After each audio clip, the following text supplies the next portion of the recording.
démarré dans l'agriculture, je parle comme entrepreneur.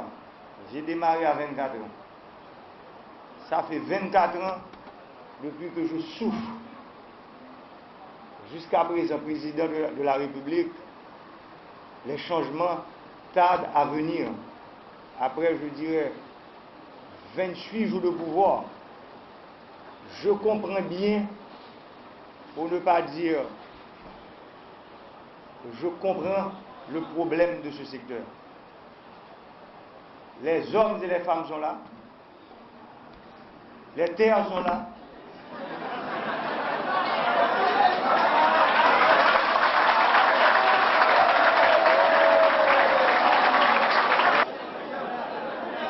C'est la terre, le soleil, les rivières et les hommes qui peuvent enfin démarrer ce pays.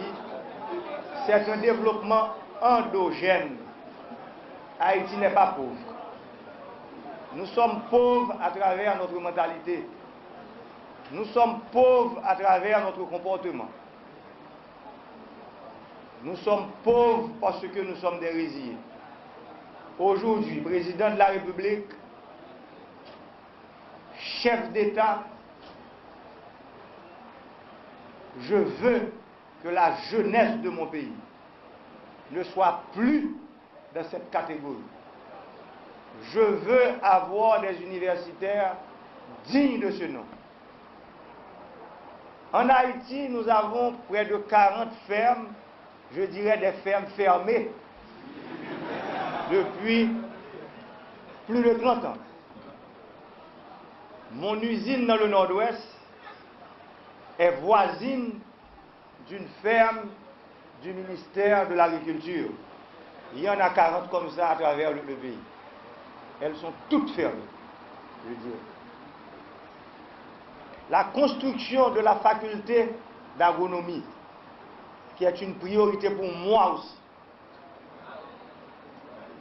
Je suis ravi d'apprendre que vous avez 10 millions de dollars parce que quand je laissais chez moi ce matin, je ne savais pas si vous avez des fonds disponibles pour le début de la construction.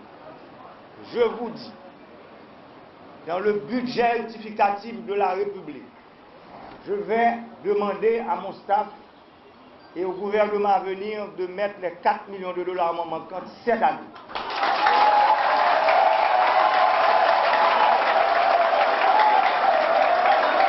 Je vais demander au doyen de la faculté d'agronomie et de médecine vétérinaire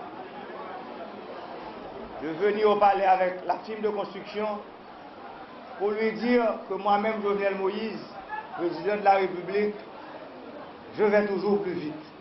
Je ne vais pas attendre 2 ans et demi, je vais vous donner 2 ans. En mars 2017, en mars 2019, doyen, je serai de retour à la faculté d'agronomie pour l'inauguration des nouveaux bâtiments de cette faculté. Parce que les appels d'offres pour la construction ont déjà eu lieu et la firme de construction est là. Bon, les appels d'offres sont en cours. Je suis disponible et disposé, doyen, de faire avancer les choses au niveau du CNMV, au niveau de la Cour supérieure des comptes, parce que nous avons eu une rencontre la semaine dernière avec eux. Je vois que ce sont des gens capables, compétents et disponibles à faire avancer les choses. Parce que mars 2019, et comme vous le savez, un président ne doit pas mentir, un président ne peut pas mentir.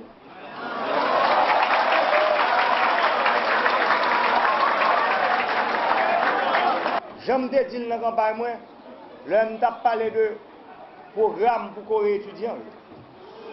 Moi, je dis,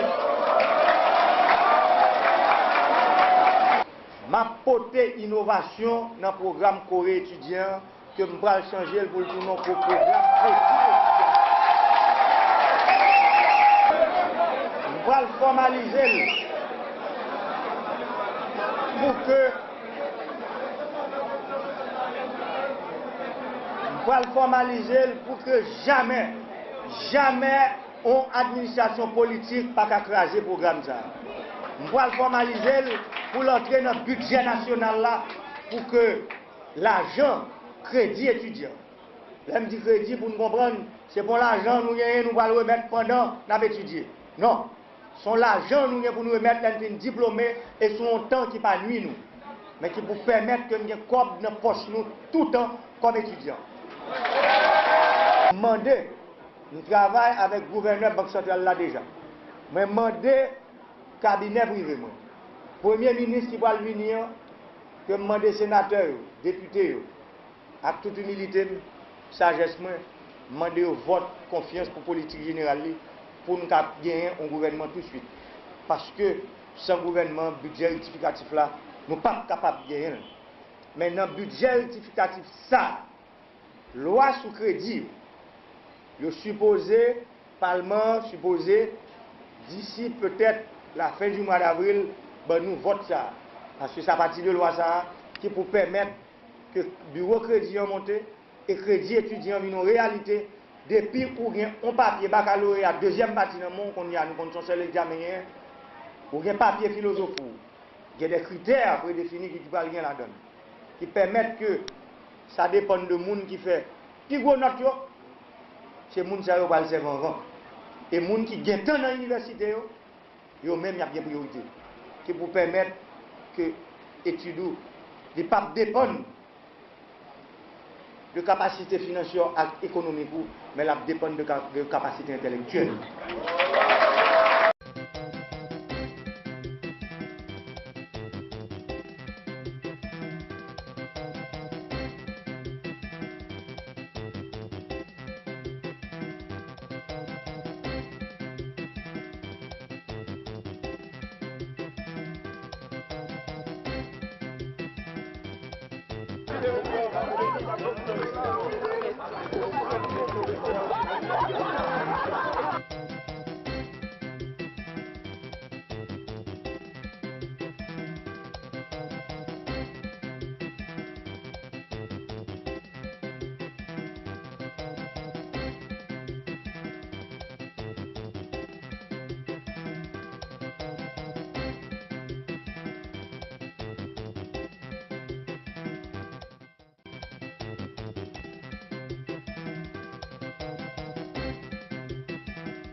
Monsieur le Président de la République, nous sommes honorés de vous recevoir ici à la République de Damiens en cette matinée.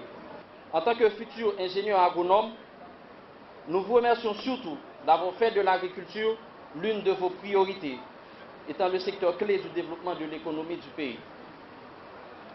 De ce fait, on ne saurait donc parler de résolution dans l'agriculture sans parler de cadre du secteur agricole, des techniciens, des outils et de tous les moyens permettant d'atteindre les objectifs fixés. Sur ce, nous vous demandons donc de vous pencher sur les différentes doléances des étudiants de la faculté d'agronomie et de médecine vétérinaire, telles que la restauration de la ferme de Damiens pour une formation plus pratique. La ferme est d'une grande utilité pour nous à la FAMV. Les étudiants en production végétale souhaitent expérimenter leurs connaissances théoriques sur le Pest Integrated Management. Les étudiants en génie rural veulent contrôler le système d'irrigation existant déjà sur cette ferme. Les étudiants en ressources naturelles et environnement désirent concocter de beaux composts et de bons engrais organiques pour une ferme bio. Les étudiants en sciences et technologies des aliments attendent les produits prêts à être transformés. Les étudiants en économie et développement rural espèrent faire les études de marché pour les surplus des produits qui ne seront pas utilisés à la cafétéria de la FAMV. Et enfin, les étudiants en tronc commun veulent assurer les itinéraires techniques de base. Permettez-moi de présenter mes plus vives félicitations au président de la République pour son accession récente à la magistrature suprême de l'État et pour avoir choisi la FAMV-UEH pour lancer son programme de visite de centre d'enseignement supérieur. Monsieur le Président, malgré le contexte socio-économique difficile dans lequel évolue le pays, la FAMV continue à œuvrer inlassablement de manière à remplir ses missions d'enseignement, de recherche et de service à la communauté. Les intenses démarches entreprises par l'actuel décanat sur le leadership avisé de votre serviteur ont abouti, grâce à l'appui du ministère de l'Agriculture, des Ressources naturelles et du Développement rural, à l'obtention de fonds de l'Agence française de développement et de la Banque interaméricaine de développement BID pour la réalisation des études techniques et architecturales en vue de la reconstruction des bâtiments. Ces études viennent de s'achever. De plus, sur un budget de 14 millions de dollars américains prévu pour l'exécution des travaux de reconstruction, la FAMV dispose actuellement de 10 millions de dollars à travers le programme de mitigation des risques et désastres naturels, PMDN2, financé par la BID et exécuté par le MARD. Monsieur le Président, la FAMV sollicite instamment votre appui pour l'octroi de ce cofinancement de 4 millions de dollars indispensable à la matérialisation de ce rêve de reconstruction si cher à nous tous, professeurs, étudiants et membres du personnel. De nouveaux bâtiments, de nouvelles salles de classe, des laboratoires bien équipés permettront de recréer en mieux cette ambiance de travail, cette atmosphère trépidante d'activité, garante de l'excellence académique et scientifique et support essentiel de la qualité de nos services à la communauté. Au nom de la FAMV, nous présentons notre soutien à notre cher président Jovenel Moïse.